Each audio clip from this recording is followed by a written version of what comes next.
तो good afternoon guys, welcome back. आप लोगों के सामने हम फिर एक बहुत ही इंटरेस्टिंग टॉपिक लेकर मौजूद है, जिसका नाम है कि हुआ क्या है। एक्चुअली रिसेंटली में अभी आज का ही खबर है कि गेहूं के एक्सपोर्ट जो था, गेहूं का जो निर्यात था, उसको बंद करने के बाद इंडियन गवर्नमेंट ने क्या डिसीजन लिया है कि चीनी का जो निर्यात है उस पर भी हम प्रतिबंध लगा देंगे। तो यही टॉपिक लेके आए हैं। मैंने सोचा था कि आज वीडियो नहीं बनाऊंगा, लेकिन इतना ज़्यादा इंटरेस्टिंग टॉपिक था और काफ़ी ज़्यादा न्यूज़ में था, तो मैंने सोचा आप लोगों को इन्फॉर्मेशन दे दूं कि क्या पूरा मुद्दा है। हुआ एक्चुअली क्या है कि देखिए, गेहूं बैन करने के बाद जर्मनी और यूरोपियन कंट्री जो है काफ़ी ज़्यादा मतलब क्या हो रहा था, क्रिटिसिज्म कर रहा था इंडिया का। तो मतलब एक तरह से अलवला रहा था। तो मोदी जी क्या सोचे कि भाई ज़्यादा तनी अलवला रहा, रुको इसको तनी और बंद कर दो। तो क्या कर दिया मोदी जी ने, चीनी पर प्रतिबंध लगा दिया। तो पहले क्या था कि आटे सानने पर प्रतिबंध था, अब तो चीनियों फाँकने पर प्रतिबंध हो गया। तो चलिए देखेंगे पूरी बात। आइए, वीडियोस को शुरू करने से पहले हम अपने बारे में बता दें कि मैं इंग्लिश ऑनर्स से ग्रेजुएट हूँ भीमराव अम्बेडकर बिहार यूनिवर्सिटी से। और मेरे पास अगर अनुभव की बात करें तो मैं CDS में 6 बार क्वालिफाई हूँ, UPSC में, और असिस्टेंट कमांडेंट में मैं 2 बार क्वालिफाई हूँ। SSC की MTS और CHSL और CGL सभी में मैंने 2 बार क्वालिफाई किया है। और उसके बाद मैंने रेलवे में भी क्वालिफाई किया, और बहुत सारे एग्जाम हैं जिसको मैंने क्वालिफाई किया, जैसे IB हो गया, या फिर और भी एक एग्ज़ाम है जिसको मैंने क्वालिफाई किया है। तो अभी मैं कैंटीन स्टोर डिपार्टमेंट जो है मिनिस्ट्री ऑफ डिफेंस के अंतर्गत हूँ। तो चलिए वीडियो को शुरू करते हैं बिना लेट किए हुए। एक्चुअली हुआ क्या है कि देखिए, पेपर में एक अनाउंसमेंट आया है, रिसेंट अनाउंसमेंट गवर्नमेंट ने किया क्या किया है कि देखिए क्या है कि within a fortnight of banning wheat export the government on Tuesday 24 May 2022 announced curbs on the export of sugar effective from the 1 June 2022। हुआ क्या है कि देखिए, गेहूं के निर्यात को बैन किए हुए अभी 15 दिन भी नहीं बीता था, मतलब 2 सप्ताह भी नहीं बीता था कि क्या हुआ कि गवर्नमेंट ने एक और अनाउंसमेंट कर दिया कि भाई हम चीनी पर प्रतिबंध लगा देंगे। और चीनी पर जो प्रतिबंध लगेगा वो इफेक्टिव कब से होगा, तो 1 जून 2022 से इफेक्टिव होगा। 1 जून 2022 के बाद कोई भी चीनी जो है क्या होगा, एक्सपोर्ट नहीं होगा। और आगे क्या कहता है कि government said it would allow export of up to 100 lakh metric tons of exports during the current sugar season, जो कि अक्टूबर 2021 से सितंबर 2022 तक है। हुआ क्या है कि गवर्नमेंट ने क्या अनाउंसमेंट किया है कि जो अभी क्रॉप जो सीजन है अभी शुगर का, जो अक्टूबर 2021 से लेकर के सितंबर 2022 तक अभी चलेगा, सितंबर तक चलेगा। तो इस सीज़न में क्या करेगा गवर्नमेंट, जो है एक्सपोर्ट को कट कर देगा। क्या करेगा कि जो चीनी का जो निर्यात है उसको घटाकर कितना कर देगा, तो मात्र 100 lakh metric ton, 100 lakh metric ton जो है उसको निर्यात किया जाएगा चीनी को, और इससे ज़्यादा नहीं किया जाएगा इस सीज़न में। क्योंकि हुआ क्या है कि इंडिया में खुद को लग रहा है कि भाई चीनी की कमी महसूस होगी, क्योंकि अभी ग्लोबल फूड क्राइसिस चल रही है और इंडिया में भी इन्फ्लेशन काफ़ी हाई लेवल पे है। तो इन सारी चीज़ों को ध्यान में रखते हुए गवर्नमेंट ने यह डिसीजन लिया है कि इस फिस्कल ईयर में जो है हम 100 लाख मेट्रिक टन से ज़्यादा का चीनी जो है निर्यात नहीं करेंगे। तीसरी बात क्या है कि this decision has come when India set to register its highest ever export with contract sign for export was about 90 lakh metric tons in current sugar season of 2021-22। हुआ क्या था कि देखिए, अगर इंडिया ये अनाउंसमेंट नहीं करता कि हम बैन कर रहे हैं एक्सपोर्ट को, तो इस सीज़न में क्या था कि इस साल में इंडिया जो है चीनी के निर्यात में मतलब अपने हिस्ट्री का सबसे हाईएस्ट निर्यात करता है इस साल में, मतलब सबसे ज़्यादा निर्यात करता है इस साल में, अगर इंडिया बैन नहीं करता तो। ऐसा मतलब क्या था कि कॉन्ट्रैक्ट अब कम से कम 90 लाख मीट्रिक टन है, उसका कॉन्ट्रैक्ट पहले ही साइन हो चुका था कि उसको भाई हम लोग को निर्यात करना है चीनी को। और आगे चल के मतलब सितंबर 2022 तक सीजन इसका ख़त्म होता, तो सितंबर 2022 तक काफ़ी ज़्यादा मतलब ये हो सकता था, निर्यात हो सकता था। तो एक मतलब अनुमान लगाया गया था कि इंडिया क्या करेगा कि निर्यात जो है चीनी का इस साल में सबसे ज़्यादा करेगा। लेकिन हुआ क्या कि गवर्नमेंट ने एकाएक चीनी के निर्यात पर बैन लगा दिया है।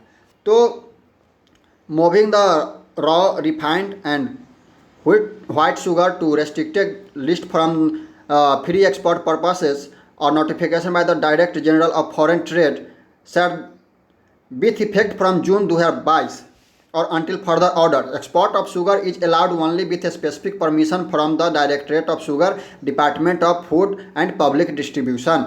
तो यहाँ पे क्या हुआ है कि देखिए, पहले क्या था कि हुआ क्या था कि रॉ मटेरियल जो था चीनी का, जो रॉ मटेरियल हो गया या फिर रिफाइंड मटेरियल, जो मतलब वो चीनी से जो इथेनॉल ये सब चीज़ जो बनता है रिफाइंड करके, वो सारी चीज़ें, और वाइट शुगर, जो वाइट शुगर जो लास्ट इसका प्रोडक्ट होता है वाइट शुगर, तो वाइट शुगर, तो ये सारी चीज़ पहले क्या था कि जो रेस्ट्रिक्शन लिस्ट जो होता है जो एक्सपोर्ट के लिए, जैसे directorate general of foreign trade जो होता है वो कॉमर्स मिनिस्ट्री के अंतर्गत आता है, तो वो क्या करता है कि एक लिस्ट बनाता है कि कौन सा चीज़ एक्सपोर्ट होगा, कौन सा चीज़ मतलब निर्यात होगा और कौन सा चीज़ पर प्रतिबंध लगाया जाएगा। तो वो प्रतिबंधित लिस्ट जो था निर्यात के लिए प्रतिबंधित लिस्ट, उसमें पहले चीनी जो है, वाइट चीनी जो उजला चीनी होता है वो, या फिर चीनी का जो रॉ मटेरियल होता है वो, या फिर रिफाइंड मटेरियल होता है ये तीनों चीज़ जो क्या था उस लिस्ट में नहीं था, मतलब रेस्ट्रिक्शन लिस्ट में नहीं था। यानी क्या था कि आप उसको एक्सपोर्ट पर्पस से मतलब एक्सपोर्ट कर सकते हैं और उसको निर्यात कर सकते हैं, लेकिन उसको क्या कर दिया है कि जो पहले था कि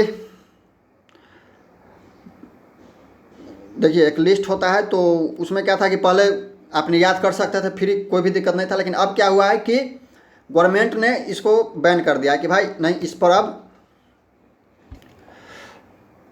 निर्यात नहीं किया जा सकता है चीनी को और उसके रॉ मटेरियल को भी, तो उसको इस लिस्ट से बाहर निकाल दिया है।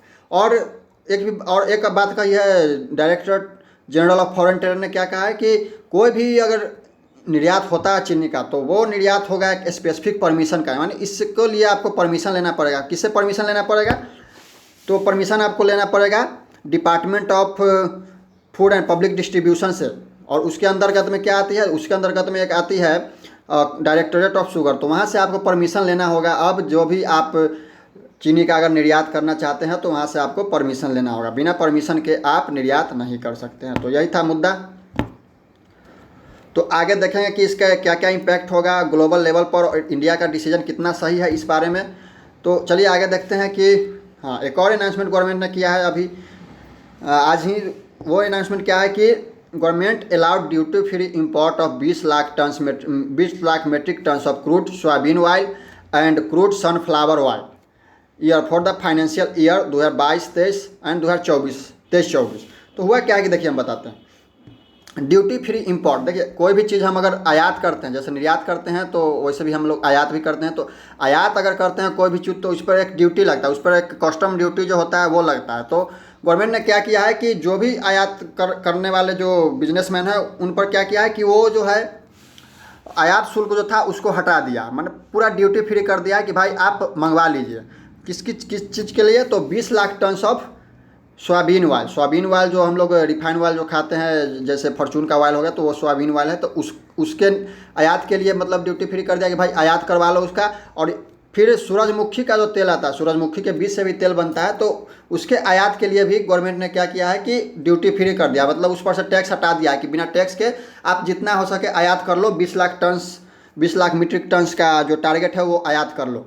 कौन कौन साल के लिए? तो देखिए एक साल में 20 लाख मीट्रिक टन होगा, तो 2022-23 में हम 20 लाख मीट्रिक टन आयात करेंगे, और 2023 में भी 23-24 में भी हम लोग क्या करेंगे 20 लाख मीट्रिक टन आयात करेंगे। तो टोटल कितना आयात कर लेंगे हम लोग? 40 लाख मीट्रिक टन। तो ये दोनों तेल मिला करके हम लोग 40 लाख मीट्रिक टन आयात करेंगे। तो गवर्नमेंट ने ऐसा डिसीजन क्यों लिया कि भाई तेल भी अब आयात करना पड़ रहा है? तो हम आपको बता दें कि आप लोग खुद देख रहे हैं कि कितना ज़्यादा तेल का रेट बढ़ चुका है, मतलब जो सरसों तेल होता है उसका रेट इतना बढ़ चुका है कि हम कहें कि 1 लीटर अगर पेट्रोल जो है वो सरसों से तेल से ज़्यादा सस्ता हो गया, तो कभी कभी तो मन करता है कि क्या करें कि सरसों तेल को हटा के और पेट्रोल में ही सब्जी बनाएं, लेकिन ऐसा तो हो नहीं सकता है, तो मजबूरी है कि सरसों तेल खाना ही पड़ेगा। तो इस चीज़ को ध्यान में रखते हुए और ग्लोबल फूड क्राइसिस को ध्यान में रखते हुए गवर्नमेंट ने क्या डिसीजन लिया है कि भाई हम लोग सोयाबीन तेल का जो है और सूरजमुखी का तेल उसको आयात करके और स्टॉक कर लेंगे, ताकि आने वाले भविष्य में हमारे देश के जनता को दिक्कत ना होए। तो ये एक बहुत सही डिसीजन है, बहुत सही अनाउंसमेंट है गवर्नमेंट का। तो हम लोग देखेंगे कि शुगर पर बैन आखिर किया गया क्यों बैन किया गया। जैसे गेहूं पर बैन किया गया था वो हम लोग देखे थे कि कैसे बैन किया गया, तो इस पर में भी देखेंगे कि कैसे शुगर पे बैन किया गया, क्यों किया गया। तो इसका मेन कारण यही है कि ensure the availability of sugar in the country. तो पहला तो क्या है कि भाई इंडिया में पॉपुलेशन जो है सेकेंड लार्जेस्ट पॉपुलेशन है पूरे वर्ल्ड में, तो इसको खिलाने के लिए तो स्टॉक करना ही ना होगा।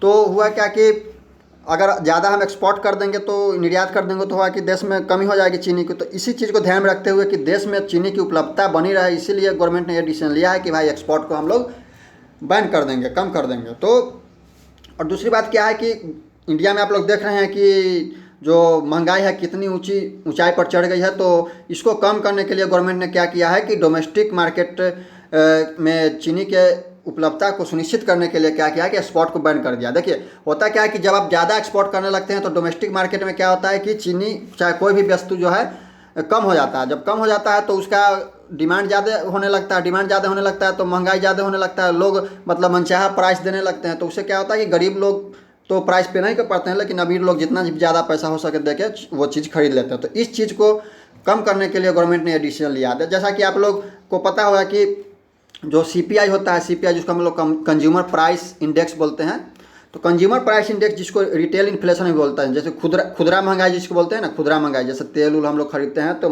मार्केट से, तो वो कितना पहुंच गया है 7.79%। तो 7.79% पहुंच गया। इसका मतलब है कि क्या हो गया है कि ये 8 ईयर हाई पर पहुंच गया। मतलब 8 साल पहले जो महंगाई था ना, 8 साल पहले जो जिस स्तर का महंगाई था वो उस स्तर का महंगाई आज फिर से पहुंच गया। यानी कि इंडिया बहुत एक तरह से कहे तो बहुत महंगाई वाले सिचुएशन में घुस चुका है। और WPI जो होलसेल प्राइस इंडेक्स होता है, जिसको हम लोग थोक महंगाई कहते हैं, तो थोक महंगाई भी 15% तक पहुंच गया है, जो कि हम कहें कि डबल डिजिट में, मतलब 10 के ऊपर जो डिजिट होगा, 10 से लेकर 10 के ऊपर जो डिजिट होगा 99 तक, उसको डबल डिजिट बोलते हैं। तो डबल डिजिट में ये 15% जो है कितना दिन से है 15%, या फिर डबल डिजिट यानी 10 से ऊपर का डिजिट में लगभग पिछले 13 महीना से। तो ये कहेंगे कि काफ़ी ज़्यादा मुश्किल है इंडिया के अभी फिजिकल और डोमेस्टिक मार्केट में। तो इस चीज़ को ध्यान में रखते हुए गवर्नमेंट ने ये डिसीजन लिया है। तो बहुत अच्छी बात है कि गवर्नमेंट इस पर काम कर रही है और महंगाई पे ध्यान दे रही है।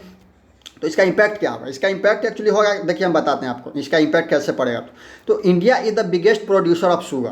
पूरे वर्ल्ड में इंडिया जो है दुनिया का सबसे पहला जो है सबसे बड़ा शुगर उत्पादक, चीनी उत्पादक है। तो पहला क्वेश्चन तो आपको यहाँ से आ जाएगा GS में कि दुनिया का सबसे पहला सबसे ज़्यादा चीनी उत्पादक कौन है। और दूसरा है क्या कि second largest exporter after the Brazil. तो इंडिया जो है सबसे ज़्यादा उत्पादन भी करता है चीनी का, और दूसरा सबसे ज़्यादा निर्यात भी करता है ब्राज़ील के बाद।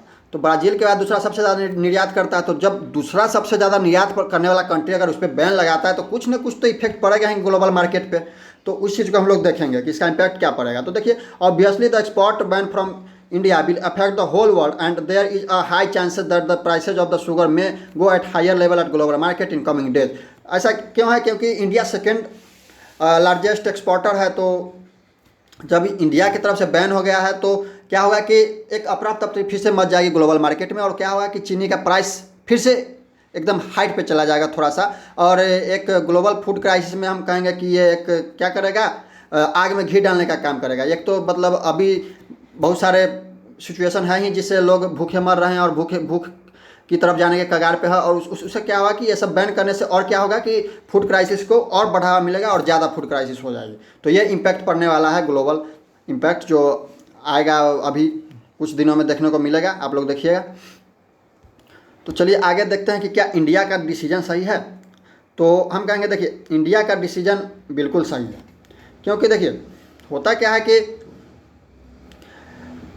इंडिया में the domestic inflation in India is obvious, and to ensure food security and availability to feed the second largest population in the world is not bad. देखिए हम आपको पहले ही बता चुके हैं कि इंडिया दुनिया में दूसरा सबसे ज़्यादा पॉपुलेशन वाला कंट्री है, और इंडिया में जो महंगाई है वो आप लोग खुद आँख से देख रहे हैं, खुद अनुभव कर रहे हैं।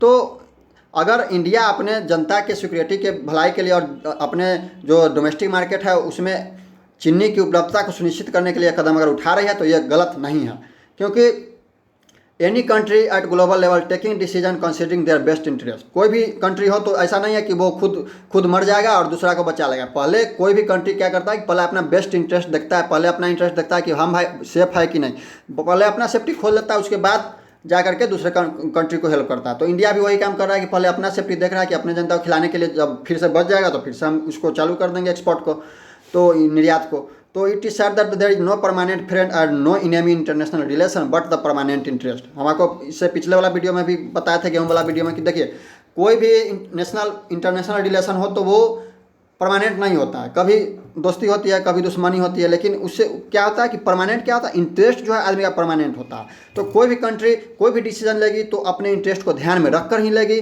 तो अपने इंटरेस्ट को ध्यान में रखकर इंडिया ने डिसीजन लिया है, तो मैं तो कहूँगा कि एक तरह से अच्छा डिसीजन है। और भविष्य में अगर हाँ चीनी की उपलब्धता मार्केट में हो जाए तो निर्यात कर सकती है इंडिया, इसमें कोई दिक्कत नहीं है। तो चलिए, यह था आपका आज का लेक्चर, आज का दूसरा लेक्चर हम बोल सकते हैं। तो अगर आप लोगों को कोई भी इससे रिलेटेड कोई मतलब कोई भी दिक्कत हो तो आप इस मैसेज मोबाइल पे मैसेज कर सकते हैं और टेलीग्राम भी कर सकते हैं।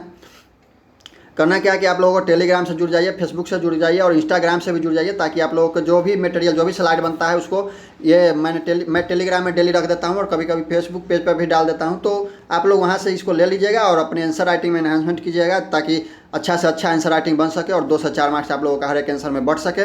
तो चलिए, वीडियो को अगर अच्छा लगा वीडियो आपको, तो कंटेंट अगर अच्छा लगा तो आप पक्का शेयर कीजिएगा बहुत से लोगों के साथ, और सब्सक्राइब भी कीजिएगा, लाइक भी कीजिएगा, ताकि हम लोग को भी कॉन्फिडेंस मिले।